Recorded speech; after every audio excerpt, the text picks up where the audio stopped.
Hi everyone, welcome to my YouTube channel. আবারও তোমাদের জন্য ওয়েস্ট বেঙ্গলের বিভিন্ন জায়গাতে স্টাফ নার্স, নার্সিং টিউটর সহ বিভিন্ন পদে নিয়োগের একটা বিজ্ঞপ্তি নিয়ে চলে এলাম তোমাদের কাছে।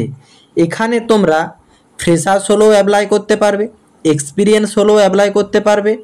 তো তোমাদের এডুকেশন কোয়ালিফিকেশান ইন ডিটেলসে কী চাওয়া হয়েছে, জয়েনিং কোন কোন জেলাতে হবে, এ টু জেড সব রকম পাবে এই ভিডিওতে। তাই তোমরা ভিডিওটি স্কিপ না করে শেষ পর্যন্ত দেখো এবং তোমাদের যতগুলো হোয়াটসঅ্যাপ গ্রুপ আছে প্রতিটি হোয়াটসঅ্যাপ গ্রুপে ভিডিওটি বেশি বেশি করে শেয়ার করো, যাতে তোমার যেসব বন্ধুরা এখনও নার্সিং কমপ্লিট করে আছে অথচ জব পাচ্ছে না বা কারো এক্সপিরিয়েন্স আছে সেও জব চাইছে, তারা যেমন সবাই এই জবের আপডেটটি জানতে পারে।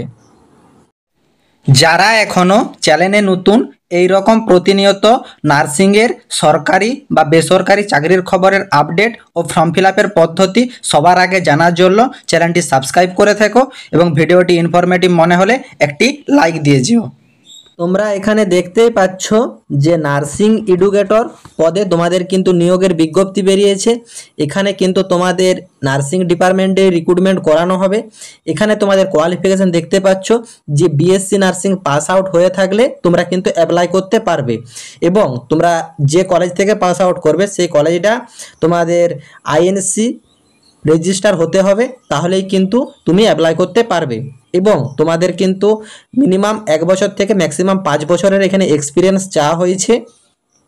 এবং তোমরা দেখতে পাচ্ছ যে মিনিমাম 100 বেডের হাসপাতাল এবং তোমাদের এখানে জব লোকেশন দেওয়া আছে দুর্গাপুর, ওয়েস্ট বেঙ্গলের দুর্গাপুরে তোমরা কিন্তু এখানে রিক্রুট করানো হবে এবং এখানে শূন্যপদ আছে একটা।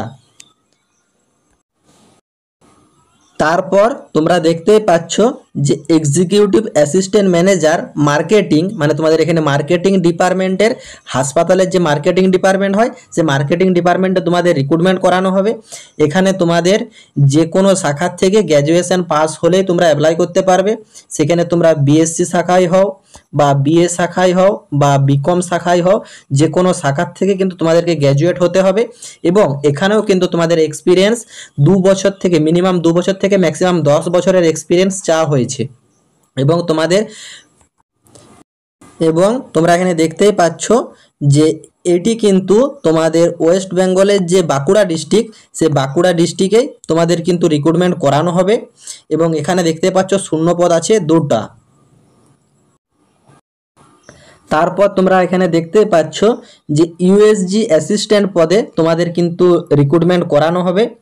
এখানে তোমাদের কোনো ডিপার্টমেন্ট উল্লেখ করা নেই, সেটা তোমাদের জয়েনিংয়ের সময় বলে দেওয়া হবে। তারপর তোমরা দেখতে পাচ্ছ এখানে এডুকেশন কোয়ালিফিকেশান হিসাবে তোমাদের কিন্তু উচ্চ মাধ্যমিক পাস থাকলে তোমরা অ্যাপ্লাই করতে পারবে। সেটা তোমরা সায়েন্স শাখার থেকেই হোক, আর্টস শাখার থেকেই হোক বা কমার্স শাখার থেকেই হোক, যে কোনো শাখার থেকে তোমাদেরকে কিন্তু মিনিমাম উচ্চ মাধ্যমিক পাস হলেই তোমরা কিন্তু অ্যাপ্লাই করতে পারবে। এবং এখানে তোমাদের দেখতেই পাচ্ছ যে এক্সপিরিয়েন্স 2 বছর থেকে মিনিমাম 2 বছর থেকে ম্যাক্সিমাম 5 বছরে তোমাদের কিন্তু এখানে অভিজ্ঞতার প্রয়োজন। এবং তোমাদের এখানে হাসপাতাল বা ডায়াগনস্টিক সেন্টারে তোমাদের হচ্ছে পেপারস ব্যাকগ্রাউন্ড চাওয়া হয়েছে। তারপর তোমরা এখানে দেখতেই পাচ্ছ যে জব লোকেশন কিন্তু ওয়েস্ট বেঙ্গলে যে দুর্গাপুর, সে দুর্গাপুরে তোমাদের জব লোকেশন দেওয়া আছে। এবং এখানে দেখতে পাচ্ছ শূন্যপদ আছে 1টি। তারপর তোমরা এখানে দেখতেই পাচ্ছ যে স্টাফ নার্স পদে তোমাদের নিয়োগের একটি বিজ্ঞপ্তি বেরিয়েছে। এখানে তোমাদের নার্সিং ডিপার্টমেন্টে রিক্রুটমেন্টটি করানো হবে। এবং এখানে দেখতে পাচ্ছ কোয়ালিফিকেশান তোমাদেরকে জিএনএম অথবা বিএসসি যে কোনো রিকগনাইজ ইউনিভার্সিটির থেকে পাস আউট হয়ে থাকতে হবে। এবং তোমাদের ইউনিভার্সিটিটি যেমন আইএনসি রেজিস্টার হয়, তাহলেই কিন্তু তোমরা অ্যাপ্লাই করতে পারবে। এখানে কিন্তু কোনোরূপ তোমাদের ওয়েস্ট বেঙ্গলের যে রেজিস্ট্রেশন সে রেজিস্ট্রেশন চাওয়া হয়নি, শুধুমাত্র যে কলেজটা যেমন আইএনসি রেজিস্টার হয় তাহলেই কিন্তু তুমি অ্যাপ্লাই করতে পারবে। এখানে তোমাদের দেখতে পাচ্ছ যে এক্সপিরিয়েন্স চাওয়া হয়েছে মিনিমাম 1 বছর থেকে ম্যাক্সিমাম 5 বছরে তোমাদের এখানে এক্সপিরিয়েন্স চাওয়া হয়েছে। এবং তোমরা দেখতেই পাচ্ছ যে মিনিমাম 100 বেডের হাসপাতাল। এবং তোমাদের এখানে জব লোকেশন দেখতেই পাচ্ছ দুর্গাপুর, মানে আমাদের ওয়েস্ট বেঙ্গলে যে দুর্গাপুর, সে দুর্গাপুর ডিস্ট্রিক্টে তোমাদেরকে কিন্তু রিক্রুটমেন্ট করানো হবে। তোমাদের কিন্তু এখানে শূন্যপদ আছে 10টির মতন। তো কিভাবে তোমরা ফর্মটি অ্যাপ্লাই করবে এবং তোমাদের ভ্যাকেন্সিটা কোন নার্সিংহোমের আন্ডারে বেরিয়েছে সেটা তোমাদেরকে ডিটেলসে দেখিয়ে দিচ্ছি, তোমরা স্টেপ বাই স্টেপ দেখতে থাকো। দেখো ফর্মটি অ্যাপ্লাই করা, এখানে যে তোমাদের অ্যাপ্লাই নাও অপশানটিতে আছে, অ্যাপ্লাই নাও অপশানে তোমাদেরকে ক্লিক করে এগিয়ে যেতে হবে। তারপর তোমরা দেখতেই পাচ্ছ যে এখানে তোমাদের কাছে একটি ফর্ম ওপেন হয়ে গেছে, এই ফর্মটি তোমাদের অ্যাপ্লাই করতে হবে।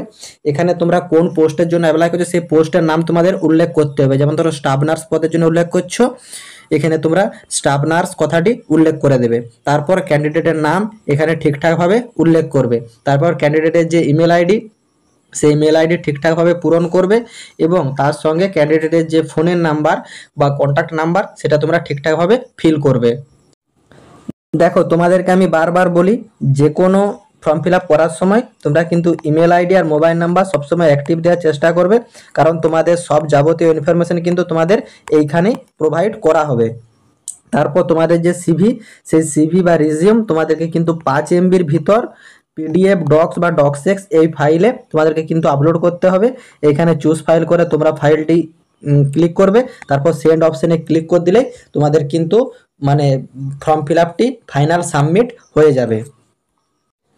আশা করি তোমরা ফর্ম ফিল আপ সম্পর্কে এবং যে পোস্ট ডিটেলস সেগুলি সম্পর্কে সম্পূর্ণ বুঝতে পেরেছো। চলো কিভাবে তোমরা এই পেজটিতে আসবে এবং কোন হাসপাতাল থেকে তোমাদের ভ্যাকেন্সিটা আউট হয়েছে ইন ডিটেলসে তোমরা দেখে নাও। এই ফর্মটি অ্যাপ্লাই করার জন্য তোমাদেরকে কিন্তু সরাসরি চলে আসতে হবে গুগলে এসে তোমরা সার্চ বারে যে বিবেকানন্দ হাসপাতাল এটি লিখে তোমরা সার্চ করবে। তারপর কিছুটা স্ক্রল ডাউন করে এগিয়ে যাবে, তারপর তোমরা দেখতেই পাবে যে হাসপাতালের যে মেন ওয়েবসাইট, সেই ওয়েবসাইট তোমাদের শো করছে যে বিবেকানন্দ হাসপাতাল.com। এই ওয়েবসাইটটি তোমরা ক্লিক করে এগিয়ে যাবে। তারপর তোমরা দেখতেই পাচ্ছ যে এটি একটি কত বড় মাপের হাসপাতাল, তোমরা দেখতে পাচ্ছ এটি একটি NABH হাসপাতাল, 24 ঘন্টা সার্ভিস অ্যাভেলেবেল থাকে। এটা সব হাসপাতালে থাকে, এটা বড় কথা নয়। দেখো NABH হাসপাতাল, তারপর তোমরা ডিপার্টমেন্ট বা স্পেশালিটিগুলো তোমরা দেখে নাও। এখানে দেখতেই পাচ্ছ যে তোমাদের কার্ডিওলজি, নিউরোলজি, তারপর তোমাদের gastrology, nephrology, oncology, neurology, plastic surgery সব রকম এখানে অ্যাভেলেবেল আছে। তার মানে তোমরা বুঝতে পারছো যে হাসপাতালটি কত বড় মাপের। তাছাড়া তোমরা এখানে ভিউ অল করলে আরও সব ডিটেলসগুলো দেখতে পাবে, সেটা তোমরা ঠিকঠাকভাবে দেখে নেবে। তারপর এখানে কতগুলো সার্জারি করা হয়েছে সব ডিটেলস তোমাদের এখানে প্রোভাইড করা আছে, তোমরা চাইলে সব ইন ডিটেলসে দেখে নিতে পারবে। তারপর এখানে দেখতেই পাচ্ছ তোমাদের কিন্তু একটা কন্ট্যাক্ট নাম্বার প্রোভাইড করা আছে। যদি তোমাদের কারো কোনোরূপ কোয়ারি থাকে তোমরা এই কন্ট্যাক্ট নাম্বারে যোগাযোগ করে তোমাদের কোয়ারিটা জেনে নিতে পারো। চলো কিভাবে তোমরা এই অ্যাপ্লিকেশন ফরম্যাটে যাবে দেখে নাও। তোমাদের এখানে দেখতে পাচ্ছ একটা 3 ডট শো করছে, 3 ডটটি তোমরা ক্লিক করে এগিয়ে যাবে। তারপর কিছুটা স্ক্রল ডাউন করে এগিয়ে গেলেই তোমরা এখানে একটা ক্যারিয়ার বলে অপশান দেখতে পাবে, এই ক্যারিয়ার অপশানটা তোমরা ক্লিক করে এগিয়ে যাবে। তারপর তোমাদের এখানে যতগুলো শূন্যপদ দেখালাম সব শূন্যপদগুলো শো করবে। তোমরা তোমাদের প্রিফারেন্স অনুযায়ী যে তোমাদের এডুকেশন কোয়ালিফিকেশান আছে সেই এডুকেশন কোয়ালিফিকেশান এবং তোমাদের যে এক্সপিরিয়েন্স চাওয়া হয়েছে সেগুলো যেগুলোর সাথে ম্যাচ করবে সেগুলো দেখে তোমরা তোমাদের ফর্মটি ফাইনাল অ্যাপ্লাই করে নিতে পারবে। আশা করি তোমরা ফর্ম ফিল আপ আর মানে প্রসেসিং সম্পর্কে সম্পূর্ণ বুঝতে পেরেছো। যদি কারো কোনোরূপ কোয়ারি থাকে তোমরা কমেন্ট বক্সে গিয়ে কমেন্ট করো, আমি রিপ্লাই দেবো। এছাড়া নার্সিংয়ের যে কোনো সরকারি বা বেসরকারি চাকরির খবরের আপডেট এবং ফর্ম ফিল আপের সম্পূর্ণ পদ্ধতি সবার আগে দেখার জন্য এই অনলাইন জব আপডেট চ্যানেলটি সাবস্ক্রাইব করে সাথে থেকো। টাটা।